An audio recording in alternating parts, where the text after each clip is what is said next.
In that situation, the immediate priority is to move away from that kind of attack and assault and move to an area or a place that is safer. Basically what they were saying was that this tenancy is not worth my life. I've waited many years for a tenancy, a council tenancy, but it's not worth my life. And even if it means having to squat a flat in a safer area, you know, I'm prepared to do that. It is an emergency situation where emergency action has to be taken. And when we talk about moving such families out of their flats, it has to be done literally within 24 hours. Asians have also found themselves in danger on their way to and from work. I think this well organized, that somebody done it. The whole situation was very, very well organized.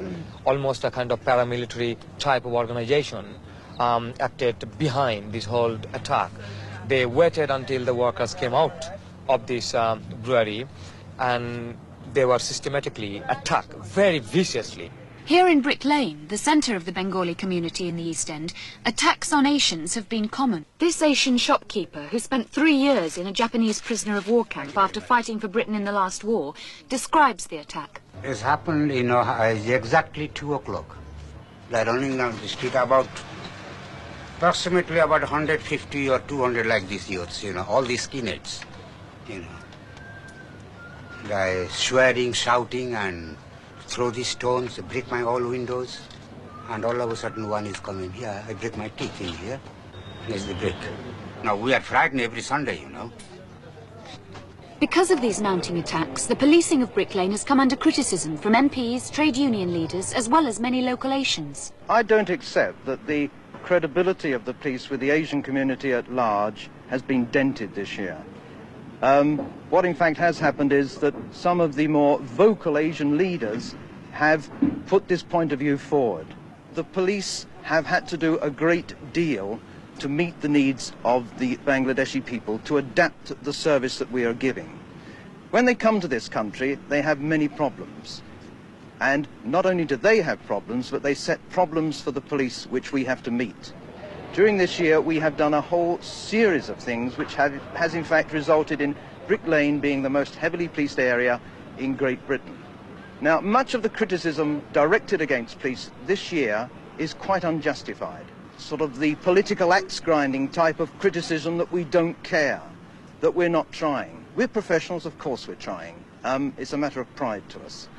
In the end of the day, we shall get this right. We learn from our mistakes, and we have, of course, made them, but we shall get it right in the long run. While police believe they're doing all they can, for many Asians, confidence in the police has been shaken by the events of 1978. What the youths are experiencing is that if there is a meeting or demonstration of the Bengali people, say numbering 30 or 40 people, the police comes to know about that.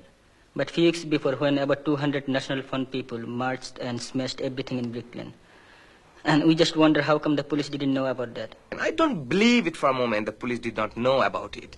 It takes time to mobilize 200 people. I believe the police knew what was going to happen on that Sunday, and if they wanted to, they could have stopped it.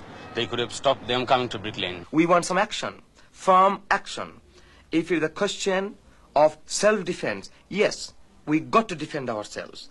It may be necessary if the police are not prepared to enforce the law as it exists for the black people, to protect them as much as they protect anybody else. That's the dilemma, yeah. I mean, we have been begging to the police, to the Home Secretary, to the Home Office and everybody that stop it. We are insecure, we don't feel safe on the street or at home. And nothing has been done. And if the police can't stop it, we have to stop it ourselves, and that's it. That has very serious implications, because it has serious implications about who enforces law, for who. And if black people are going to enforce their own laws for their own protection, I think that is a very, very serious situation. And I don't think it's something that we very lightly say yes to. But it may come to that. The violence can never be one-sided. You see, that's the problem. Everybody's ignoring it. I mean, if somebody faces violence, the only way to stop it is counter-violence. And the existence of National Front, only, I mean, if it is not stopped, it will be a violent society. The British culture will be changed. July 1978. East End Asians call attention to their situation with a one-day strike.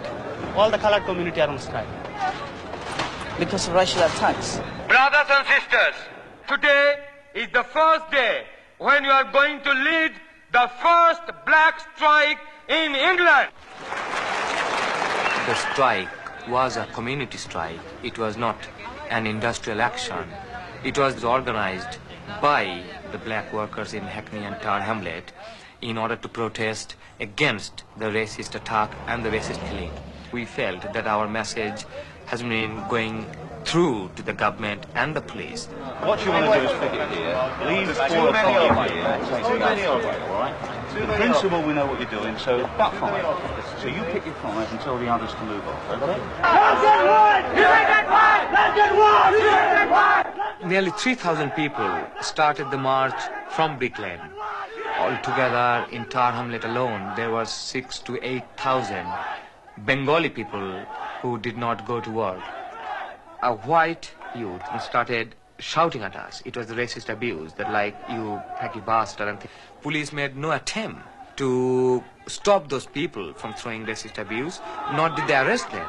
And 2 or 3 Bengali young people, they got a bit uptight about it, but there was no sort of fight between them. But we were arrested. Our lads were arrested. And also a young white anti-racists were arrested. And we feel very unhappy about it. We feel the best course of action is to go and sit down in front of the police station in order to demonstrate our protest, and also to make the point that we will not leave until those 3 people are brought back by the police, so that we can all march together. And they said, does not matter how long, if it is until tomorrow morning, we will stay. I should say that altogether we were sitting there nearly 2 hours, 1.5 to 2 hours. The sit-down was a successful event in the sense that we asked for those people to be brought back to us by the police, and that was done. The first time people realized that they can do things, they can organize themselves, has a tremendous amount of impact. Up until now, we have been seen as a kind of very weak group of people. But now we are coming up and we are trying to find our own confidence. And these are all very, very positive things.